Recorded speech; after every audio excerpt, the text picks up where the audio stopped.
good morning mga ride out.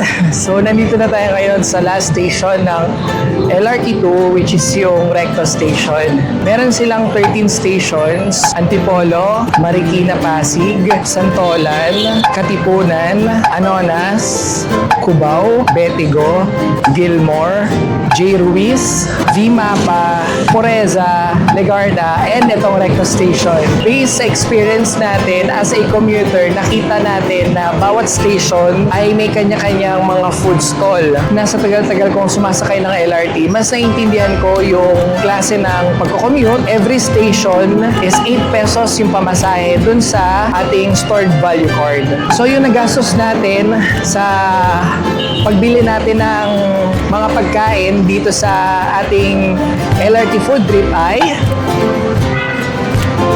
ayan ang nagastos natin sa pagkain.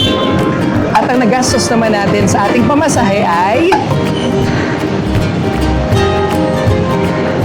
time check natin ngayon, it's 4 o'clock. Malapit na mag-rush hour, so kailangan na natin na umuwi. Gusto ko lang po magpasalamat sa oras na binigay niyo sa akin sa panonood. And salamat po sa patuloy na suporta po na patuloy niyo pong pinapadama sa akin. Once again, this is Ride Out Aaron. Kita-kits po tayo ulit sa next vlog natin. Don't forget po to like, share, comment, and subscribe sa ating YouTube channel. Power! Peace out! Wapa!